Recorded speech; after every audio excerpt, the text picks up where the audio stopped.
In this proof, we see a diagram that looks very familiar to us.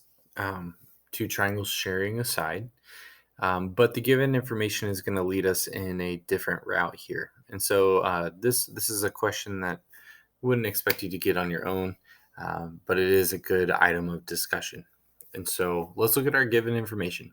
We're told that the big triangle XWZ is isosceles, and the base is XZ.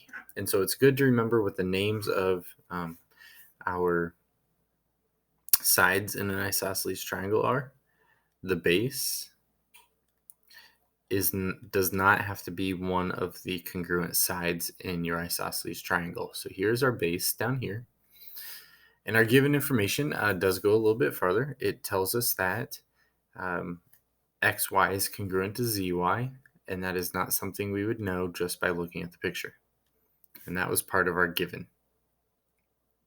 Okay, and so from there, where do we go? Well, the hint is to use the definition of isosceles. And remember, isosceles means at least two sides congruent. Which sides? Well, the two sides that are not called the base. They're called legs. And so for us, because we know that the triangle is isosceles, we should know that the two legs, segments XW and WZ, are congruent. So we can mark them here, but again, remember these two column proofs, we have to write down the stuff that we're showing. And so we need to write down that segment XW is congruent to segment ZW. And that's what isosceles would mean. And because you know it's isosceles, you should note the base angles are congruent, because we've said if two sides in a triangle are congruent, then there have to be two angles that are also congruent. And I also want to note this is not the only route we could take. Clearly, we can see that the triangles share a side, and so we could mark that that side is congruent for both triangles and use side, side, side as our theorem. However, this is leading us a different route, saying that you have an isosceles triangle and the base angles, in other words, angles X and Z, are supposed to be congruent. That is a property we saw in isosceles triangles. And that's our base angles theorem.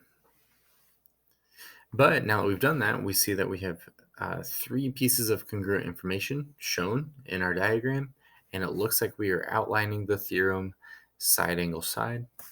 And so we know the two triangles are congruent by side angle side. Now, it's also confusing because this proof says let's show that angle W has been bisected. Well, we can't just look at a picture and say, yeah, it looks like W has been split in half. But what we just did, remember, is that we showed that these two triangles are congruent. And because of that, we know that all the angles and all the sides are congruent. And so we would know that these two angles at W are congruent. The angle above our dividing line here and the angle below. And that's what we've been saying that's what we've been using that reason CPCTC to say. So I'm going to go ahead and say that angle XWY is congruent to angle ZWY. And it wasn't just some random thing to say. Because we've shown that, we now have shown that W has been split into two parts, but those two parts are congruent to each other. So W has been split into two equal parts. And that is what the definition of a angle bisector is. And so going back to this, we have a definition of an angle bisector. So again, this one is a little tricky. This would not be something that you'd be expected to get on your own terms, but it is a good question to look at.